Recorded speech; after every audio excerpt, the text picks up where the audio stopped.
Fala galera, estamos iniciando mais uma aula da Herbis Cursos, certo? Ainda do eixo de neurofisiologia e neuroanatomia também, né? Visto que os assuntos eles acabam se mesclando. Então vamos lá, hoje uma aula bem legal, bem interessante sobre reflexo da acomodação e reflexo fotomotor, que é o reflexo direto, e o reflexo consensual, que é o reflexo indireto. Vocês vão entender um pouquinho melhor isso hoje, eu espero. Primeiro vamos entender o reflexo da acomodação. Galera, o corpo ciliar, vocês aprenderam lá no material de anatomia, ele é um espessamento anular, ou seja, em formato de anel, da camada posterior ao limbo da córnea, certo? E o corpo ciliar, ele é muscular e vascular. Então, se nós formos analisarmos, né, o corpo ciliar é justamente essa parte aqui e essa parte aqui, né, seriam aí os corpos ciliares dos dois lados. Beleza? E lembrem que ele tem aí a questão do músculo ciliar, que vai ser o grande carro-chefe do reflexo da acomodação. Show? Óbvio que também existem, né, os processos ciliares que secretam aí o humor aquoso, né, que é originado aqui nessa parte antes da íris, posterior à íris, passa para frente também, tem a relação com glaucoma, eu deixei lá tudo bonitinho por escrito no PDF. E nós temos aqui os ligamentos, as fibras onulares ou ligamento tensor do cristalino, que é a mesma coisa, certo? São essas fibras aqui, ó.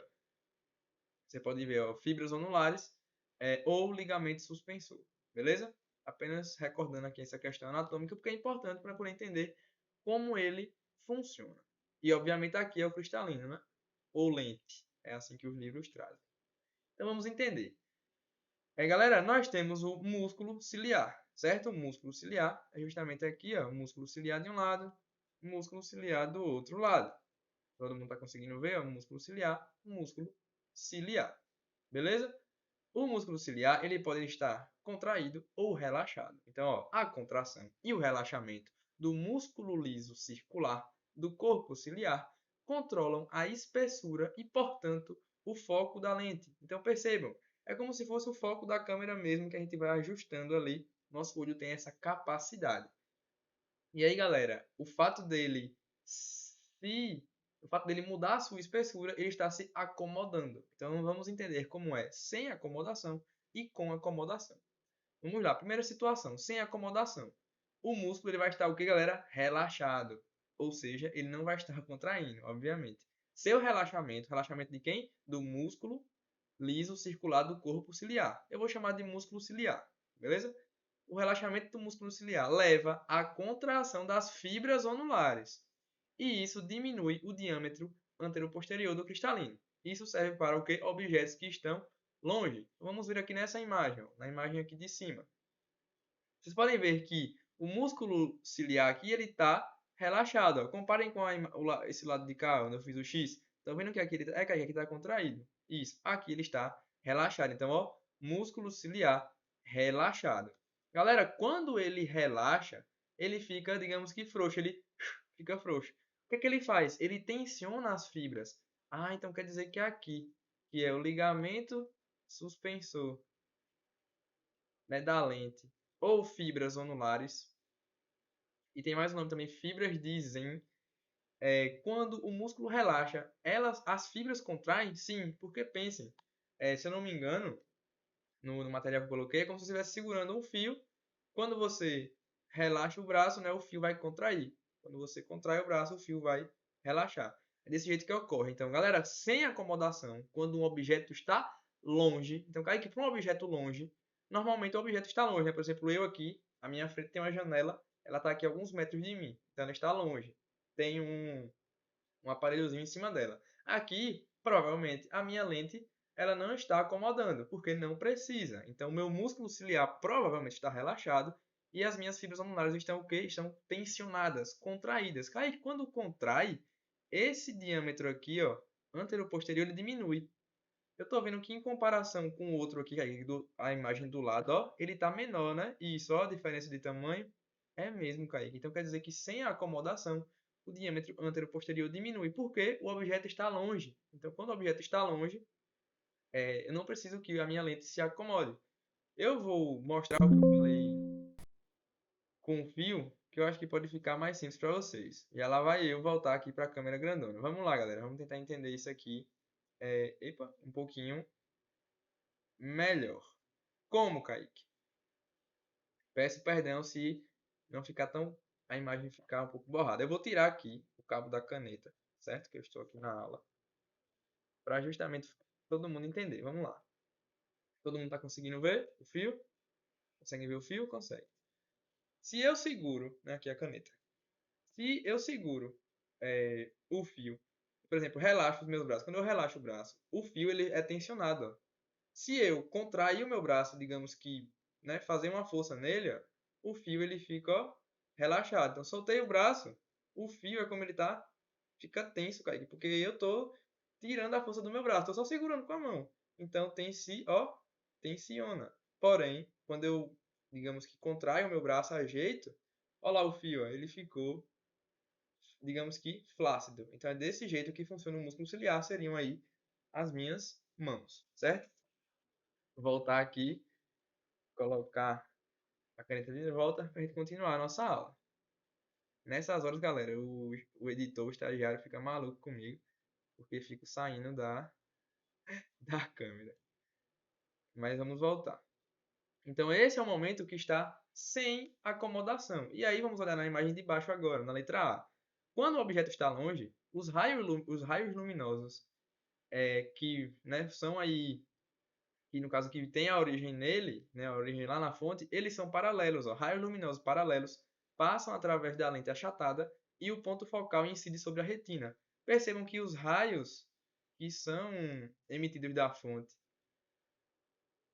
que está, no caso aqui, um objeto longe, os raios são paralelos. Cara, que são todos paralelos. Então, a minha lente aqui, ó, ela pode se dar o luxo, digamos assim, de ter um achatamento. Por quê? Eu tenho que fazer com que esses paralelos, todos eles, tenham uma convergência para aqui, para a retina, para a minha imagem poder ser formada.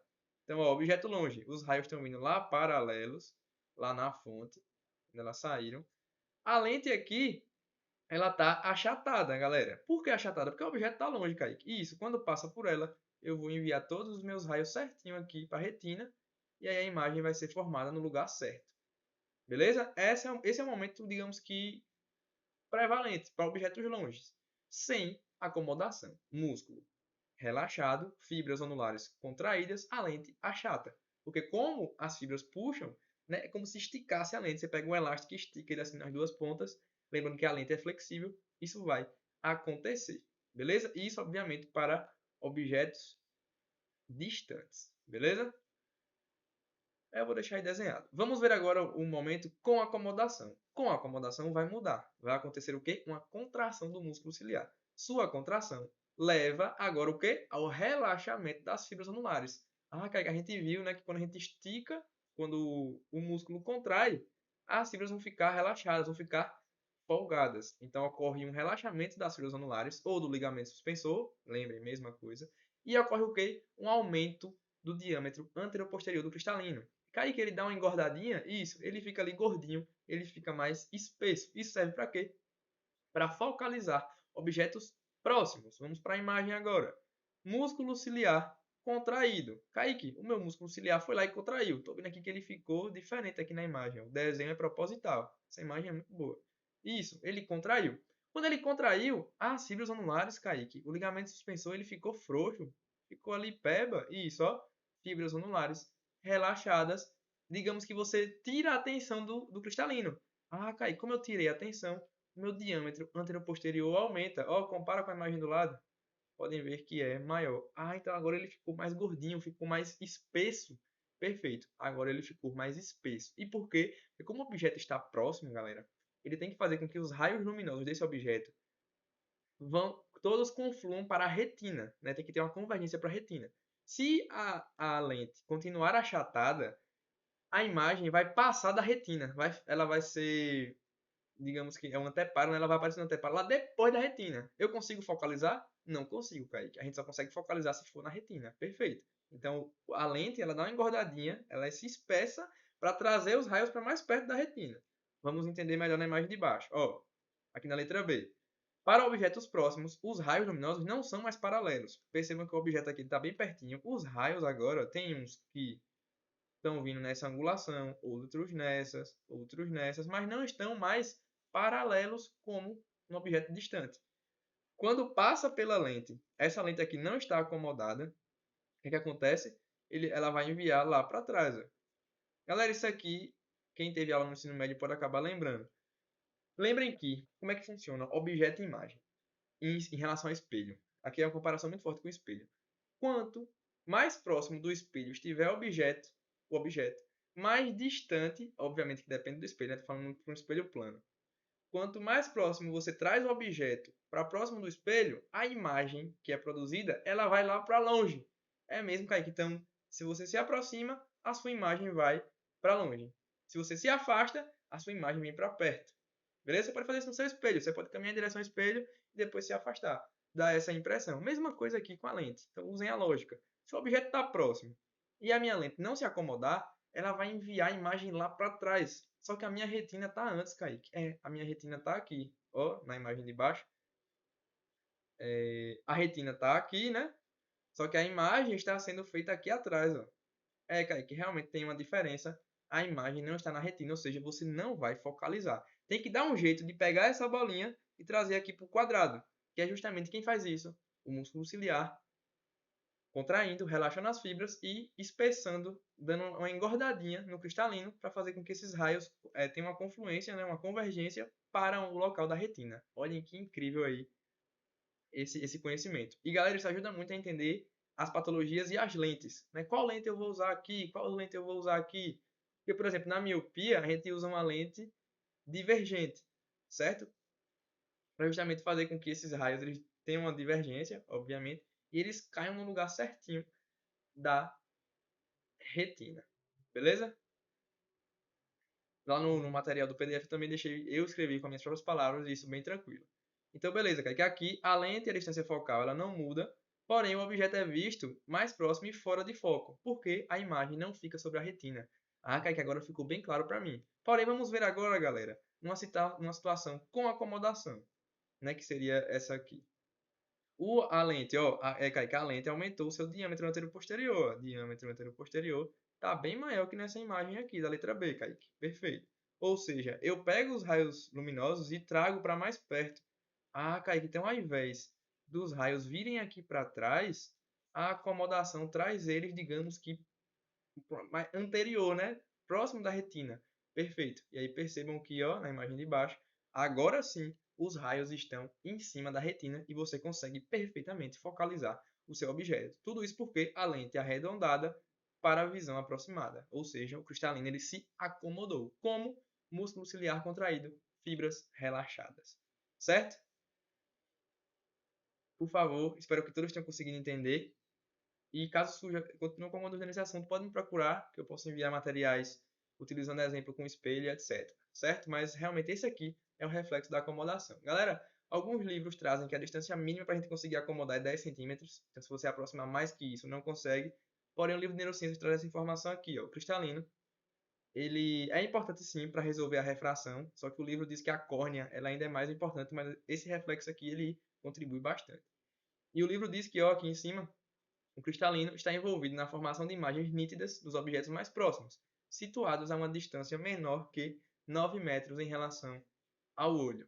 Beleza? Tranquilo, Kaique. Vamos agora para o reflexo pupilar, fotomotor, consensual, direto e indireto. São aí sinônimos. Beleza? E aqui eu peço calma. Esse slide é a maneira tranquila, a maneira fácil de entender. E os outros dois, digamos que seria um aprofundamento de realmente como acontece. Reflexo pupilar. Primeiro vamos entender a questão anatômica básica. A íris, né, ela é um diafragma contrátil fino que tem uma abertura central. Quem é essa abertura, galera? A pupila. E a pupila serve para quê? Para dar a passagem da luz. Então, a luz entra no nosso olho por onde? Pela pupila. Ela é um orifício, né? Uma abertura.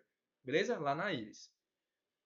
E aí, galera, eis que surgem dois músculos, certo? Nós temos o músculo esfíncter.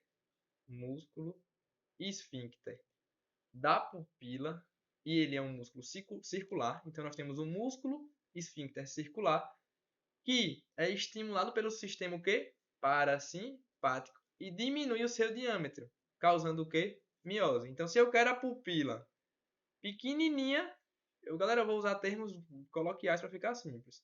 Se eu quero a pupila com diâmetro bem pequeno, pequena, quem é que eu ativo? O sistema parasimpático, o músculo esfíncter circular. E faz sentido, né? Se eu quero fechar, o movimento ele é circular e a pupila fica ali em miose. Porém, nós temos também o músculo dilatador da pupila, que tem aí fibras, dependendo do livro que você pegar, chamadas às vezes de radiculares ou longitudinais. Aqui tá esse livro também, é o radial, um músculo radial, que é estimulado por quem? Pelo sistema nervoso agora simpático, que causa uma dilatação da pupila, aumenta o seu diâmetro, então o olho aqui teria uma pupila dilatada. Então lembre, parasimpático tem a ver com diminuir o diâmetro da pupila, simpático tem a ver com aumentar o diâmetro da pupila. Quem é que aumenta? Qual o músculo? O músculo dilatador, Kaique. Fibras radiais. Perfeito. Quem é que diminui o diâmetro? Músculo esfíncter. Fibras circulares. Show? E galera, faz sentido. Percebam que numa situação de luta ou fuga, você ativa o simpático. Você precisa que mais luz entre no seu olho. Por quê? Pense que você está no escuro, fugindo de algum animal, né? Deus o livre, mas que isso esteja acontecendo. Qualquer fiozinho de luz, digamos assim, qualquer estímulo luminoso, você tem que perceber. Qualquer estímulo luminoso, para você ter uma noção de onde está vindo, quem está vindo, o que está vindo. Ah, então quer dizer que a minha pupila, ela aumenta o seu diâmetro para que qualquer estímulo luminoso possa ser percebido. Pois é, imagina aí você fugindo com a pupila pequenininha. Você realmente teria uma limitação de perceber algum estímulo ali luminoso ao seu redor. Beleza? É justamente esse o pensamento. Enquanto que numa situação de repouso, por exemplo, como eu estou agora nem tanto, porque tem um foco luminoso bem próximo de mim. Não, sim, agora sim, realmente. Tá vindo muita luz. Só que eu não preciso que essa luz toda passe para minha retina. Aí o meu olho ele vai e fica em miose, certo? Ele diminui o seu diâmetro para justamente poupar minha retina e não causar nenhum dano. É por isso, galera. Isso aqui, galera, guardem para a vida essas duas informações e as próximas também, porque quando você vai fazer uma avaliação neurológica no paciente que teve pancada em cabeça e etc, e você avalia a pupila para a escala de Glasgow também. Você pega lá a lanterna, pega a lanterna do celular, passa no olho do paciente e vê se foi para miose e midríase. E você tem que entender o que você está procurando. Ah, eu passei a lanterna no olho dele. Por quê? Por causa disso. A gente vai entender no próximo aqui por onde a informação passa, onde pode ser a lesão. Beleza? Então guardem, realmente não é só anatomia, isso aqui você pode usar no seu dia a dia, no seu dia a dia. Aqui nós temos que na penumbra seria uma situação, eu vou tentar trazer lá para ficar simples, certo? Numa situação de luta ou fuga, você vai causar uma midríase, ó, a pupila está dilatando. As fibras, Kaique, radiais, elas estão puxando a pupila para fora, eu digo, dilatando, beleza? Então, o músculo dilatador da pupila, que tem uma inervação simpática, vai realmente aumentar o seu diâmetro. Isso ocorre o quê? Na penumbra. Penumbra é uma situação que não é escuro total, mas também não é claro. Você tem ali fios de luz passando. Beleza? E vale lembrar que o músculo dilatador, né, tem fibras radiais, ó. Fibras radiais, e alguns livros trazem que também pode ser considerado longitudinais. Enquanto que, numa situação de luz intensa, você vai ter miose, porque você tem que pensem que a luz pode causar danos na retina. Eu mesmo agora, a depender, não sei como estou vendo meu olho, mas o foco de luz está bem próximo de mim. Então a minha pupila provavelmente está em um certo grau de miose. O que? Uma fibra pós-ganglionar parasimpática estimula o músculo esfíncter da pupila. E tem fibras o que, galera? Kaique, fibras circulares. Perfeito.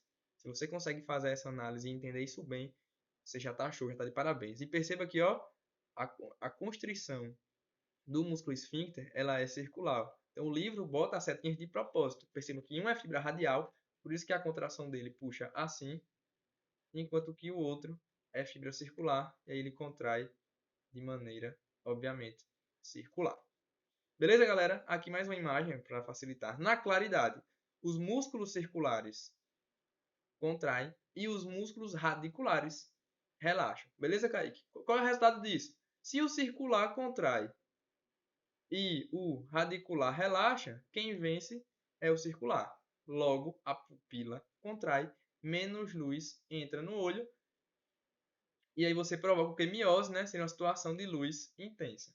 Entretanto, na penumbra, seria essa situação de cima, o músculo circular, agora ele relaxa. O músculo radicular, Kaique, que puxa a pupila assim, nessas regiões longitudinais, ele vai contrair. Logo, o cabo de guerra vai para o músculo dilatador. A pupila dilata, então ela aumenta o seu diâmetro e mais luz entra no olho. Por que mais luz? Se eu estou na penumbra, eu preciso que qualquer estímulo luminoso meu corpo perceba, para eu poder fugir, para eu poder raciocinar onde eu estou, para onde eu vou, o que está ali, certo? Então esse é o raciocínio básico e realmente, essa parte tem que saber. Isso aqui tem que saber, isso aqui é muito importante, até para uma avaliação clínica mesmo. Passei a lanterna no olho do paciente, a pupila dele não entrou em miose, ela continuou dilatada. E eu com a lanterna aqui no olho dele. Rapaz, era pro olho dele estar em miose, mas não está. Aí você pensa, puxa, ele pode ter uma lesão aí envolvendo o músculo esfíncter, né? Aí as fibras circulares dele. Essa lesão, ela é no músculo? Será que foi no nervo, né? Que inerva? Será que foi numa lesão parasimpática? E galera, olha como o raciocínio clínico ele é bem legal. Porque pensa, você passou a lanterna, vou criar aqui só para mostrar que vocês vão usar um dia na sua vida. Passou a luz, então você deu lá o estímulo de claridade. E o olho do rapaz continuou normal ou então dilatado, a pupila está dilatada. E você com a lanterna em cima, você pensa, poxa, o músculo esfíncter dele não está funcionando. E é uma inervação parasimpática. Isso quer dizer que ele pode ter tido uma lesão nas fibras parasimpáticas. E perceba, lesão nas fibras parasimpáticas. Pode ser que você encontre mais sintomas relacionados a isso. Ou seja, os sinais parasimpáticos que deveriam existir podem estar abolidos. Ó, que legal, você consegue fazer uma correlação clínica. Beleza, galera? De novo, eu vou relacionar com a minha aula lá de músculo extrínseco do olho. Nós vimos que o nervo oculomotor, ele inerva, sim, aqui o músculo esfíncter da pupila, certo? Lá na minha aula eu falei. E ele também inerva o músculo ciliar. Então, o oculomotor, que tem fibras parasimpáticas, tem essa ação, digamos que geralzona. Então, quem age aqui é o oculomotor. No próximo slide eu vou falar, mas estou adiantando. O oculomotor, aí pensa. Tive uma lesão de oculomotor. Kaique, lesão de oculomotor, provavelmente eu vou ter um dano aqui, não vou conseguir fazer a minha miose tão simples. Isso, você vai entrar em um quadro de midríase. Ah, mas Kaique, eu lembro que o oculomotor inerva alguns músculos do olho também. Por exemplo, o reto medial. Isso, então se você tiver uma lesão, por exemplo, de oculomotor, você pode ter um estrabismo relacionado aos músculos, né? Um divergente, exotropia, porque o reto lateral vai vencer, então ele vai puxar o olho para fora. E também pode ter um quadro de midríase associado. Ah, Kaique, então se pegar nas fibras parasimpáticas, eu vou ter toda uma relação clínica. Isso, galera, isso é um aprofundamento que não está no seu roteiro, não está em lugar nenhum. Eu estou trazendo realmente para a realidade médica da gente. Beleza? Vamos entender agora as vias. Primeiro, vamos entender a questão da miose e depois a dilatação, certo? Então vamos entender como é que o olho, a pupila diminui o diâmetro e depois como a pupila aumenta o diâmetro. Como ela diminui, galera, a gente chama de reflexo fotomotor, onde ocorre o estímulo luminoso. Então perceba, a luz está aqui, né? Isso. Nesse olho aqui, você tem o reflexo fotomotor. Só que o outro olho, mesmo que não tenha essa luz aqui, ó, essa luz, ela não está especificamente nesse olho. Ele também vai entrar em miose. Aí a gente chama que nesse olho ocorre o consensual. Kaique, consensual tem a ver com consenso, né? Como se ele concordasse. É tipo isso. Um olho entra em miose, aí o outro concorda e entra também. Kaique, ele pensou, ele concordou? Não. A gente vai entender agora. Mas o nome seria disso. Então, o fotomotor ou reflexo direto, o consensual ou indireto. Vocês podem fazer isso com vocês mesmos. Vocês podem pegar aí a lanterna, não tampar um olho, mas separar e dar um estímulo em um olho. O outro olho também vai entrar em miose, certo? Se tiver tudo bem, se não tiver nenhuma lesão. Por quê? A gente vai entender agora, certo? Já expliquei os nomes, porque são esses nomes. Vamos agora para a teoria. Quando um olho é exposto à luz, ocorre constrição da pupila dos dois olhos. Eu não, Kaique, não posso esquecer isso, né? Não pode. Por mais que eu dê o estímulo em um olho, que nem está acontecendo aqui na imagem, os dois olhos vão entrar em miose. Os dois. A constrição da pupila do próprio olho que recebeu a luz é a resposta direta, ou fotomotora, enquanto que a constrição do olho que não recebeu a luz, mas também entrou em miose, ela é consensual. Ela é chamada de resposta indireta. Certo, Kaique? Isso aí já entendi, já tô craque consensual, que é como se ele consentisse, ele aceita e entre miose junto. Beleza. E por quê? Vamos agora juntar a anatomia com a fisiologia e possíveis lesões. Vamos lá. A luz, certo? O primeiro passo é ter a luz. Então aqui, ó, o estímulo luminoso, aqui, luz. Eu vou lendo e olhando a imagem, certo? Vou relacionar essas duas partes aqui agora. Luz. A luz chega, ela atinge, né? Obviamente ali a pupila entra. A informação ela é transmitida primeiro pelo primeiro neurônio, que é justamente aqui nesse caso, do exemplo, o nervo óptico, certo? Então o nervo óptico, ele vai sair do seu olho, né? Aqui, ó, óptico nele, o nervo óptico. Ele é o primeiro aqui a pegar essa informação e ele transmite, certo? Galera, eu provavelmente vou pedir para vocês assistirem a aula de vias primeiro, para depois vir ver essa aula, mas eu já vou explicar aqui também para não ficar ninguém com dúvida. A nossa retina, ela é dividida por nós, né? Por nós humanos, para facilitar o nosso entendimento, em retina nasal e retina temporal, certo? Enquanto que você tem aqui o campo visual nasal e o campo visual temporal, certo? Pensem que o nariz está aqui, ó. Eu fiz só um olho, beleza? Isso aqui seria só um olho e o nariz do indivíduo está aqui. Então, se aqui é o nariz, nasal, beleza. Aqui é o seu olho, né? O olho estaria aqui assim. Aí que esse é o olho, esse é o olho.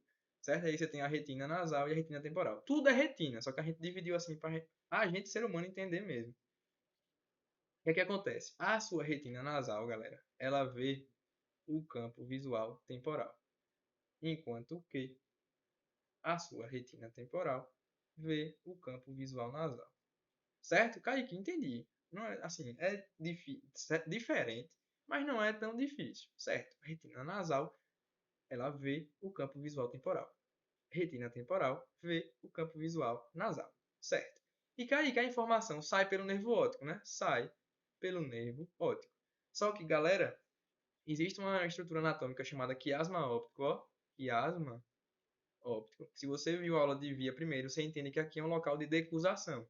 Ah, então quer dizer que alguma fibra, Kaique, vai atravessar a linha média? Isso. Geralmente é no nível da comissura posterior. Ela vai atravessar a linha média. E quem é? Galera, a informação da retina temporal, ela é ipsilateral. Ah, então quer dizer que a retina temporal ela não muda de lado. Isso. Porque aqui vai ficar complicado para mim desenhar. Deixa eu apagar aqui, tentar deixar o mais... Tentar explicar rapidinho essa parte, sem destoar da aula. Imaginem que o quiasma óptico está aqui, certo? Quiasma óptico está aqui. Botar quiasma óptico, beleza? E aqui, pronto, pode ser. Apenas para a gente ilustrar. As fibras da retina temporal de azul, certo? Vou fazer com a cor. Vai sair aqui pelo nervo óptico, certo? Vai em direção ao quiasma óptico. Aí depois ele vai seguir pelo trato óptico ipsilateral e vai parar aqui desse lado. Ou seja, do mesmo lado, né, Kaique? Do mesmo lado. Vamos supor que esse aqui seja o olho esquerdo, certo, Kaique? Esse aqui é o olho esquerdo. Esse é o olho esquerdo, então aqui é o lado esquerdo da cabeça, certo? E aqui é o lado direito. Show, Kaique. E Kaique, a informação da retina nasal acontece o quê, galera? A informação da retina nasal, ó, de vermelho, também sai pelo nervo óptico, vai até o quiasma óptico. E na hora que ela, né, digamos que passa a se chamar de trato óptico, ela não segue ipsilateral, ela vai seguir pelo trato óptico do outro lado e vai parar lá na direita. Aí você fala, epa, Kaique, epa. Então quer dizer que a informação da retina nasal do lado esquerdo é interpretada pelo encéfalo do lado direito. Isso. E qual campo visual é esse? O campo visual temporal. Beleza? Eu não vou entrar tanto em campo aqui, porque campo é mais importante para outra aula lá das vias. Aqui basta você entender que uma parte da informação da retina nasal, ela é contra... Não, uma parte não, né? A informação da retina nasal é contralateral. Enquanto que a retina temporal é ipsi. Então perceba, Toda essa informação que eu desenhei é do lado esquerdo, só que ela é interpretada tanto do lado direito como do lado esquerdo. Você fala, Kaique, já estou pegando a visão do porquê tem uma resposta indireta, então. Quer dizer que o estímulo que acontece de luz, ele também vai seguir esse caminho? Isso. Uma parte vai para o lado esquerdo, uma parte para o lado direito. Você já consegue ter uma noção de por que os dois olhos entram em ação. Eu vou deixar o desenho aqui e vou continuar a leitura. Então, ó, sai pelo nervo óptico a informação, passa pelo quiasma óptico e trato óptico, certo? O trato óptico seria essas fibras aqui, ó, que eu desenhei. Beleza? Na imagem, Kaique, na imagem, o quiasma óptico está aqui, ó. Vou desenhar e vou apagar, certo? O quiasma é aqui, onde tem essa decusação. E o trato seria essas duas partes aqui. Beleza? E depois as radiações ópticas. Só que aqui é diferente, galera. Não vai seguir especificamente esse caminho, porque aqui é reflexo fotomotor, não é interpretação de campo visual. Do trato óptico, antes de chegar, escutem bem, antes de chegar no núcleo geniculado lateral, eles vão passar algumas fibras pelos núcleos pretectais. Aí que núcleos pretectais no mesencéfalo? Isso, núcleos pretectais. Cada núcleo recebe informação de ambos os olhos, devido ao cruzamento das fibras nasais no quiasma óptico. Vou parar aqui para explicar. Kaique, eu já entendi que no quiasma, o que for de retina nasal do olho esquerdo vai para o lado direito, e o que for de retina nasal do olho direito vai para o esquerdo. Certo? Isso eu entendo. Vamos olhar agora na imagem aqui. Eu vou usar o verde. Vamos analisar aqui. Dei o estímulo de luz aqui nesse olho, certo? Certo, Kaique. Luz, luz, luz, luz. Luz no olho esquerdo. Esse aqui é o olho esquerdo. Então aqui é o lado esquerdo da cabeça, lado direito, olho direito, olho esquerdo. Show, Kaique. Vamos lá. A luz entrou aqui. A retina temporal, que é essa aqui, botar RT. Retina temporal. Olha a informação. Ela vem, ó, vem. Kaique, ela tá seguindo pelo mesmo lado, ipsilateral, isso. Aí, galera, ao invés dela seguir o caminho de núcleo geniculado lateral, ela vai para o chamado núcleo pré-tectal, certo? Lá no mesencéfalo. É a diferença aqui. Ele vem para o núcleo pré-tectal, que é esse verdinho. Pronto. Kaique, parei aqui no núcleo pré-tectal. Certo. Aqui. Parei no núcleo pré-tectal. Beleza. Vamos segurar aí, segura aí. Vamos ver agora a retina nasal. Retina nasal, RN. Retina nasal, Kaique, muda a cor, por favor. Mudo. Vou botar o azul. A retina nasal, ela tá vindo aqui, ó. Vindo aqui. Chegou no quiasma óptico, ao invés dela ir pro lado esquerdo, Kaique, ela decusa, não é isso? Ela vai pro outro lado e chega no núcleo pré-tectal também, só que do lado direito.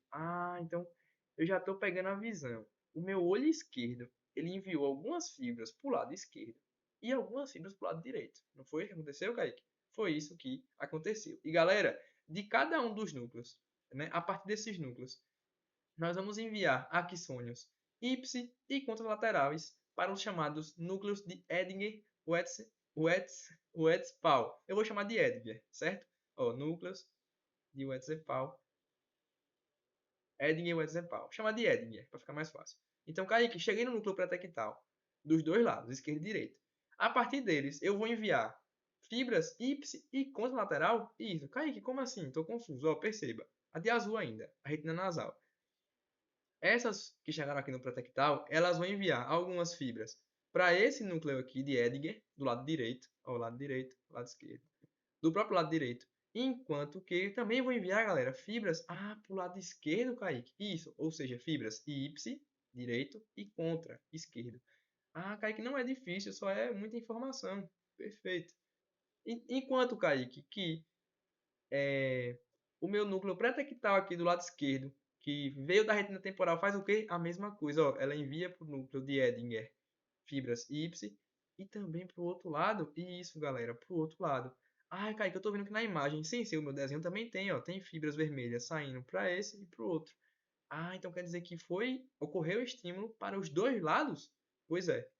Isso aqui é justamente o porquê de ter o reflexo consensual. O porquê do outro olho, mesmo sem luz, foi estimulado. Beleza? E galera, assim, antes de terminar a leitura, porque a leitura ali eu coloquei do jeito completo de como acontece realmente.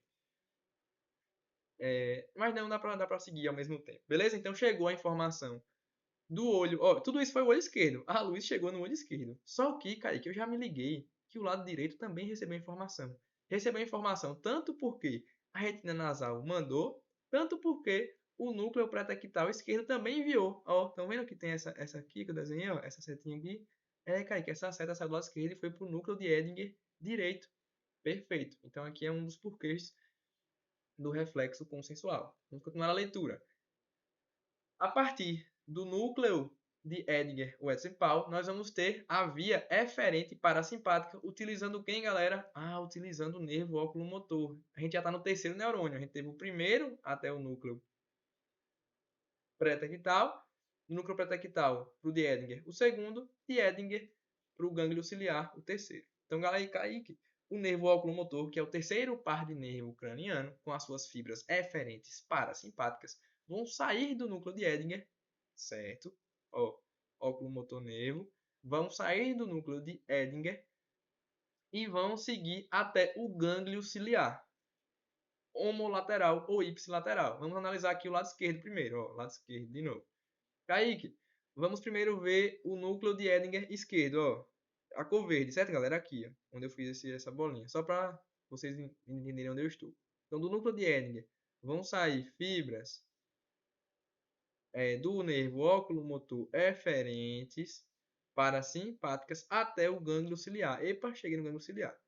Certo. Kaique, gânglio ciliar é um dos gânglios do sistema parasimpático, né? Se vocês lembrarem lá dos gânglios que existem no sistema parasimpático da parte superior do corpo, nós temos 5, né? Pterigóide palatino, ciliar e etc. Carotídeo, e o gânglio ciliar é um deles. Então, o gânglio ciliar ele é um gânglio parasimpático. Lembra que o sistema parasimpático ele é crânio caudal, então a parte, né, cranial, se não me engano, tronco encefálico, é justamente o gânglio ciliar, é um deles. E do gânglio ciliar, você vai aí, deixa eu ler aqui, ó, gânglio ciliar homolateral, só para a gente seguir a leitura e a imagem.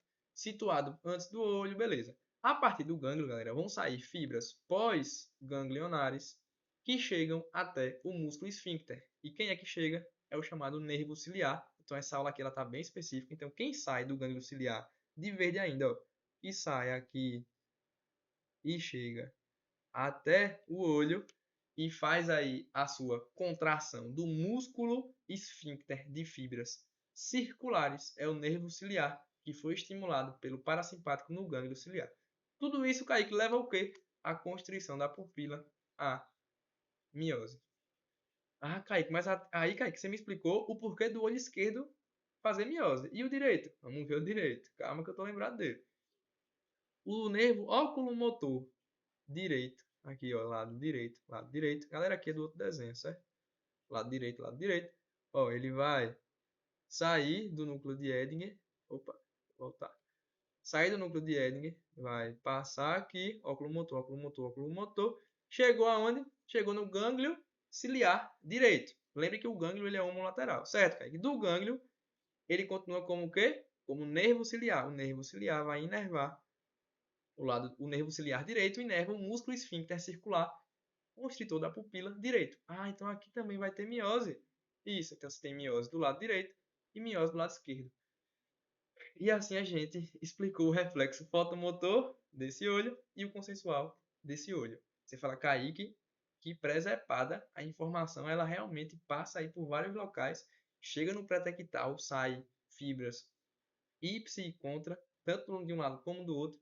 Depois o oculomotor vai até o gânglio, do gânglio segue como nervo ciliar e chega no músculo esfíncter. Perfeito. Certo, galera? Perfeito. Essa aí é a nossa explicação do fotomotor. Então, acabei de explicar para vocês como a pupila contrai, né? Como ocorre a miose. Vamos entender agora como ela dilata.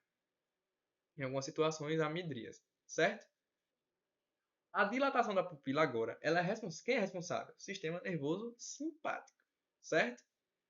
O primeiro neurônio, galera, da parte que dilata, ela tem origem no hipotálamo posterior. Então percebam que na minha imagem nós temos aqui o hipotálamo posterior. É de onde sai o seu primeiro neurônio, o neurônio central. Então percebam que aqui eu vou fazer um grandão, certo? Eu vou ignorar que são vários, fazer um desenho só. Então, nós temos aqui um neurônio descendo. Os axônios desse neurônio, galera, ó, vão descer descer, descer, descer, até o nível, galera, aqui de C8 até T2, certo? E encontram nessa altura da medula, C8 até T2, o chamado centro cílio-espinhal de Budiger. Kaique, muito específico, você acha que isso vai aparecer? Não. Eu trouxe apenas a informação completa, sem beabá, para realmente mostrar para vocês como ocorre da maneira mais completa e tentando ser objetivo. Então, se você souber que é simpático, eu imagino que você conseguir bem na sua prova, certo? Aí que eu sei que é simpático, eu sei que vai dilatar, entendi por que dilata. Você acha que isso é o suficiente? Quero passar na prova só. Sim, acredito que você consegue sim passar com isso. Aqui eu estou mostrando como ocorre mesmo. Cujo axônio saiu do hipotálamo posterior, chegou até o centro cílio-espinhal de Budia ao nível de C8 a T2, beleza? A partir desse núcleo, a partir desse centro, perdão, ele pode sair tanto pelas fibras do tronco simpático, como do plexo braquial pelos ramos comunicantes brancos. Isso, galera, vem lá da minha aula de medula, que foi comigo, medula. Então, quem assistiu a aula de medula lá no segundo semestre, eu sei que lembra disso. Porque o ramo comunicante branco, eles são fibras pós-gânglios. Então, por isso que ela é branca, né? Ela justamente não é tão mielinizada como os ramos comunicantes cinzentos, que são mielinizados. Então, o ramo comunicante branco do tronco simpático, no exemplo aqui da imagem é o tronco simpático, ó, tronco simpático. E tronco simpático, nesse caso aqui, torácico, né? E aí eu pergunto para vocês, lembram que o sistema nervoso simpático tem lá gânglios? Cai que eu lembro, tem gânglios em dois locais, tronco simpático e paravertebrais, não é? Perfeito. Cai que eu lembro que o tronco simpático ele é lateral à medula, enquanto que os paravertebrais são anteriores, próximos dos grandes vasos.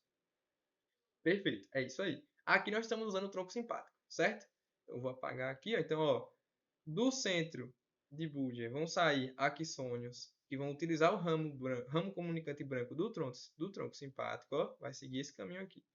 E vai, galera, até o gânglio cervical superior. Então, vai até o gânglio, ele passa aqui por essa região da subclávia e para aqui no gânglio cervical superior, que está próximo da bifurcação da artéria carótida interna e da carótida externa. Ele fica aqui próximo, ele fica especificamente entre o ângulo da mandíbula e dessa bifurcação. Apenas uma questão anatômica. Então, ó, gânglio cervical superior. Kaique, eu sou craque do sistema nervoso simpático. Eu lembro que nós temos 3 gânglios cervicais, não é? Isso aí. Nós temos o gânglio cervical superior, o gânglio cervical médio e o gânglio cervical inferior. E o inferior, ele normalmente se junta com o primeiro torácico e a gente chama de gânglio estrelado. Estou apenas mostrando que os assuntos eles se comunicam. Então, Kaique, do gânglio cervical superior, eu vou agora para o músculo que dilata a pupila. Isso aí. Agora nós vamos que, a partir dele, ó, ele vai seguir a artéria carótida interna, ó, tá seguindo aqui o mesmo caminho dela. Ele vai seguir ela, vai se juntar com o ramo aqui oftálmico do nervo trigêmeo. Não precisa querer saber isso, apenas a informação. E vai ter o caminho aqui, acompanhando esse nervo até, ó, o músculo dilatador da pupila. E aí ele vai vir aqui e vai dilatar a pupila, né? Utilizando o músculo dilatador que tem fibras radiais. Show? Então, Kaique, é assim que o sistema nervoso simpático age. É dessa maneira que nós teríamos um quadro, por exemplo, de dilatação da pupila. Beleza? De novo, se você entendeu o que é simpático, entendeu o que é o músculo dilatador, já tá show. Te mostrei apenas realmente por onde passa cada um. Beleza? Aqui uma imagem de um artigo. Percebam que nós temos aqui, ó, tronco simpático, certo? Aí, a partir do tronco simpático, a fibra saiu aqui da medula. Kaique, medula pela raiz ventral. Olha que legal, galera. Raiz ventral. Te pergunto, você aprendeu lá no segundo. Raiz ventral, sensitiva ou motora? Kaique, motora. Por isso que é a ventral. Ela vai vir aqui. Provavelmente aqui um ramo comunicante cinzento. Aí vai utilizar um ramo comunicante branco. Ele vai subir, ele vai ascender. Chegou no gânglio cervical superior. Primeiro gânglio cervical do sistema nervoso simpático. E seguindo aí a artéria carótida interna, por isso que, ó, nervo carótido interno, ele vai lá em direção a um músculo radial, que é o músculo e faz a dilatação, certo? Galera, o artigo escreveu o músculo esfíncter, mas você pode ver que a fibra para no radial, então ele inerva o radial, não o esfíncter. Show? E aí você causa a dilatação da pupila, e aí digamos que ela abre mais luz entre. Beleza, galera? Essa foi a nossa aula de hoje sobre os reflexos aí famosíssimos e muito importantes. Espero que todos tenham conseguido entender, que eu tenha sido o mais claro possível. E até a próxima.